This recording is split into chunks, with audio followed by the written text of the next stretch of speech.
Welcome. I will now call the Affordability Committee meeting to order. This meeting is being held in person and electronically in accordance with the Municipal Act. Prior to moving into a public meeting, I'd like to run through the reports of Advisory Committee to see if members of committee would like to deal with them on consent or hold them for discussion. For items that are not held, they will be deemed approved on consent with no further discussion on the matter. These items will move forward to General Committee, meeting scheduled for October 30th, 2024 for consideration. Again, before we get started, please be advised that the public meeting related to 22, 28, 34 Vespra Street and 97 and 101 Bradford Street, initially scheduled for this evening, has been canceled and will be scheduled to another date.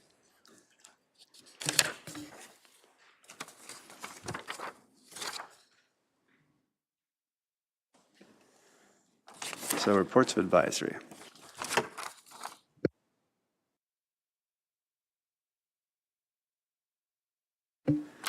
Reports of advisory committees. There is one advisory committee report to be received and two recommendations. Item 6.1, the report of the Heritage Barrie Committee dated September 25th, 2024. So that the report of the Heritage Barrie Committee dated September 25, 2024 be received. Next, yep. The Heritage Barrie Committee report dated September 25th, 2024 contains two recommendations for the committee to consider. HB1, historical street sign, Short Street. And it reads that the Staff and Development Services Department investigate the feasibility of erecting an historical street sign on Short Street and report back to the Heritage Committee, Barrie Committee.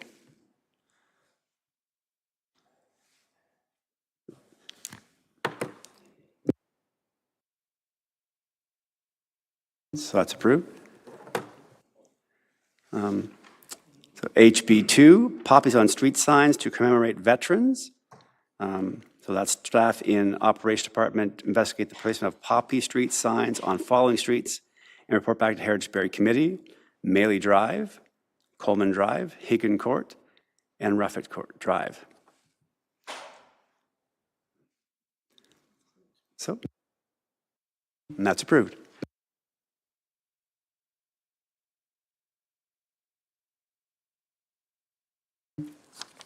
That takes us back to our public meetings. We have one public meeting. Public meeting is being held this evening. If you are joining the meeting virtually and not yet registered and wish to speak, please email cityclerks@barrie.ca and staff will email you the information to participate virtually. The public meeting is to review the zoning bylaw amendment application submitted by Jones Consulting Group on behalf of Suncor Energy Inc. to permit the redevelopment of an expansion of the existing Petro-Canada gas at 623 Yonge Street, inclusive of a restaurant and convenience store. The lands are known municipally as 515 Big Bay Point Road. Members of committee will be listening to the presentations and comments received during the public meetings, but will not be making comments or debating the item tonight. Committee members will have an opportunity to provide comments when the staff reports are considered by General Committee at a later date. Interested persons wishing notification of the staff reports can sign the notification form at the back of the council chambers or by email at cityclerks@barrie.ca. Michelle Banfield, Executive Director of Development Services, would you please confirm that the notifications were conducted in accordance with the Planning Act for tonight's meeting? Yes, Chair Harris, it was. Thank you. I will now call upon Kara Pollock and Ray Duhamel of the Jones Consulting Group to provide the presentation concerning the zoning bylaw amendment application 515 Big Bay Point Road, Barrie.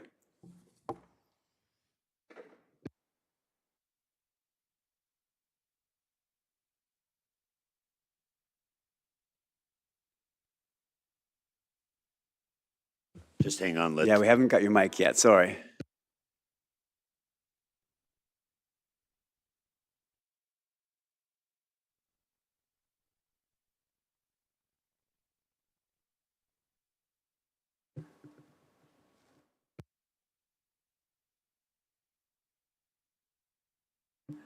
Not yet, not microphoned yet or microphoned yet.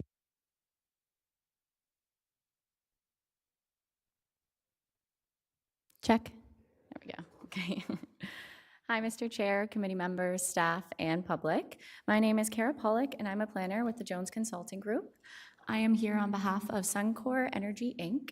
to present the zoning bylaw amendment and site plan control application for 515 Big Bay Point Road. And the subject lands are adjacent to a gas station, which is located on 623 Yonge Street. The development site consists of both the subject lands and 623 Yonge Street.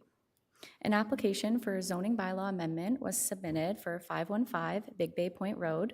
A concurrent application for site plan control amendment was submitted to redevelop the adjacent gas station located at 623 Yonge Street and to incorporate 515 Big Bay Point Road into the development.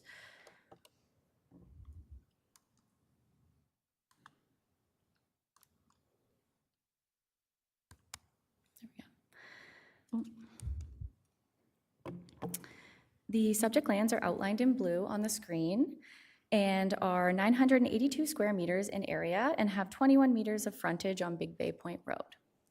623 Yonge Street is outlined in red and has an area of 5,300 square meters with 64 meters of frontage on Big Bay Point Road and 100 meters of frontage on Yonge Street.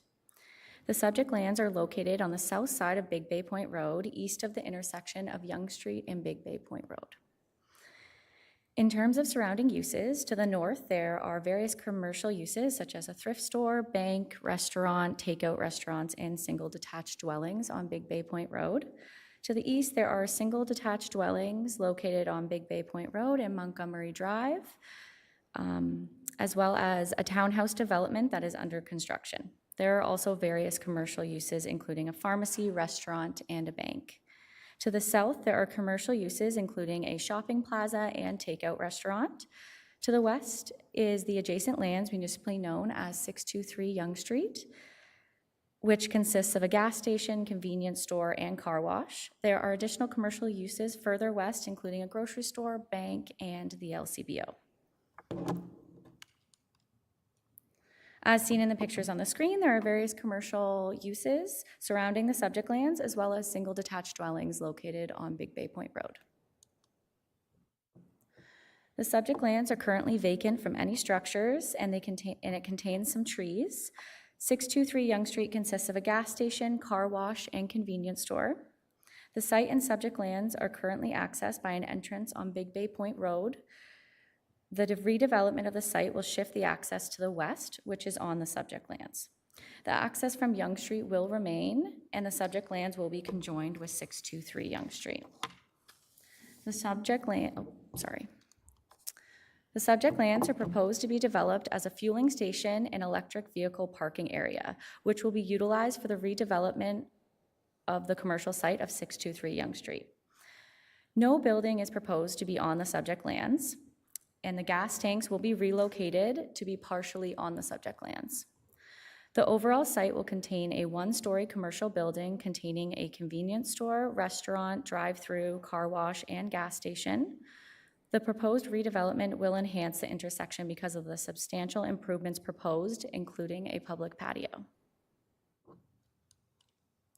Various reports and plans have been submitted in support of the applications. They are available for review at the city's website, and comments can be provided to city staff.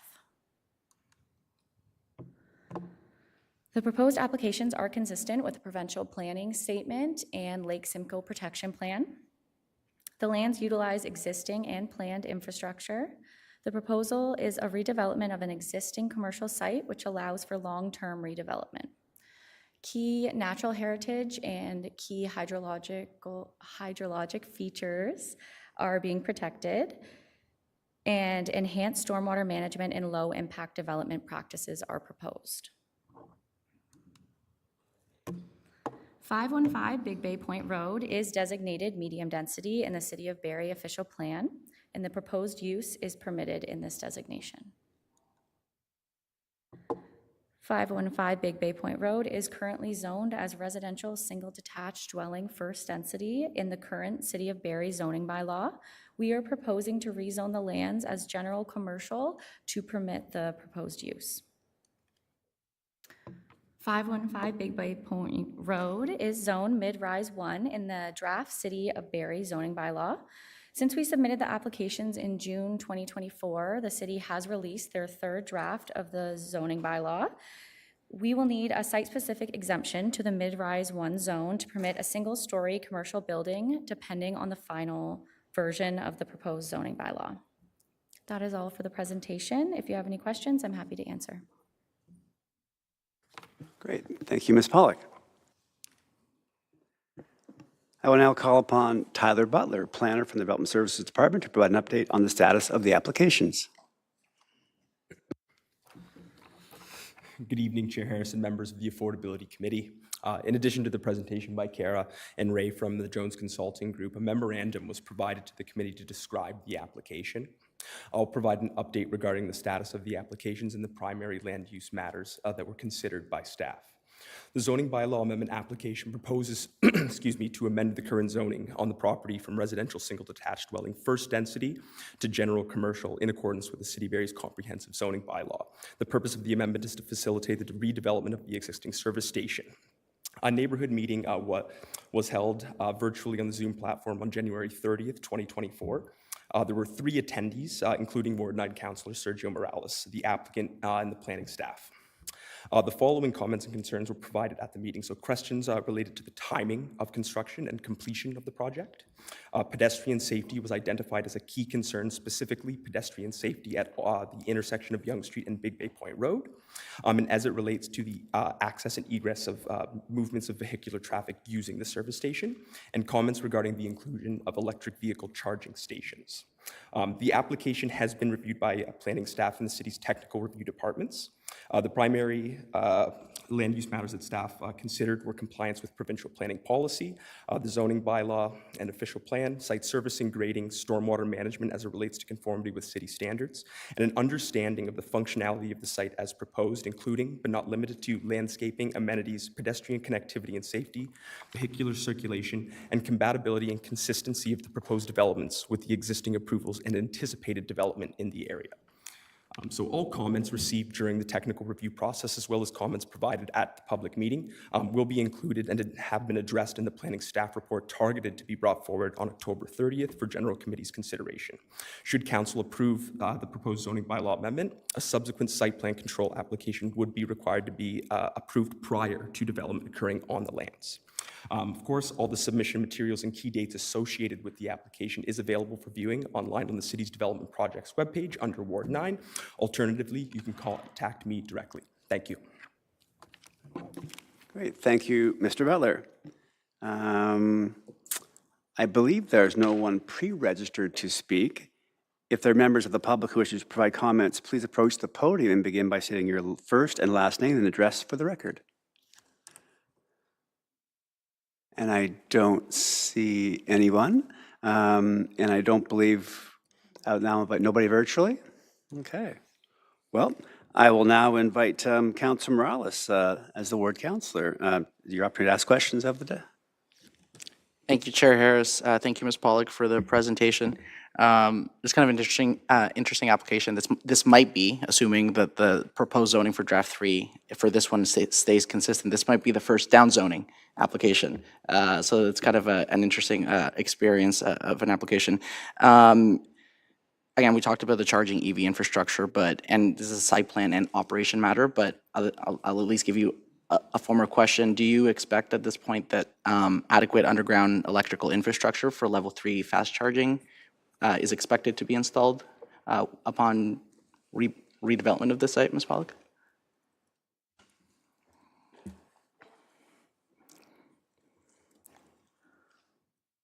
Through you, Chair, to Councillor Morales, yes, it will be. Perfect.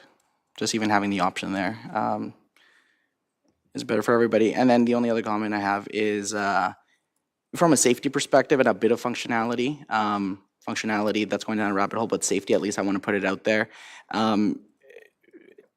Might your client be amenable to just switching the patio location? And you know, I don't expect you to give me a full yes here, or at the very least take it back. And the reason I say that is the patio is just the closest to Yonge and Big Bay, so it's in the clear zone.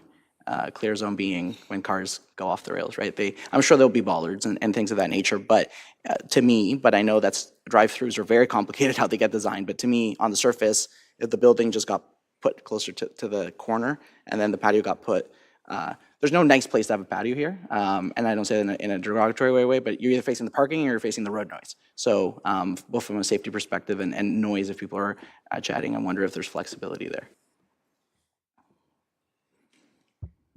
Through you, Mr. Chair, to Councilor Morales, Committee Member Morales. There's been a lot of work with staff on this site design through pre-consultation and the site plan submission. Certainly, we can take that away and look at alternatives, but one of the interests of the application was to activate that corner. So it is in an odd angle, I'll give you that, but overall, ultimately that's being reviewed as part of your transportation staff and through the full site plan review that's undergoing right now. But if there's a desire to relook at where the patio location should go, that there's potential to do that. We've had quite a few iterations of this so far, so just happy to work through those if there's a desire for that. Okay, perfect. Thank you for that. And even if it stays the same between bollards and screening fences, there's ways to mitigate both noise and any concerns about clear zones. So that's basically it on my end. Thank you for the presentation, Ms. Pollock. Thank you.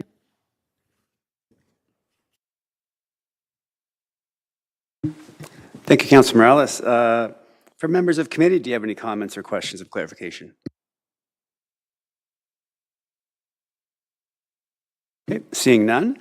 If anybody has any further written comments, you can submit them to Tyler Butler in the Development Services Department at tylerbutler@barrie.ca. We now, moving to next, we have no open delegations, no presentations, or committee updates, referred items, reports of Office of the Corporation, nil. I believe that then takes us to items for discussion.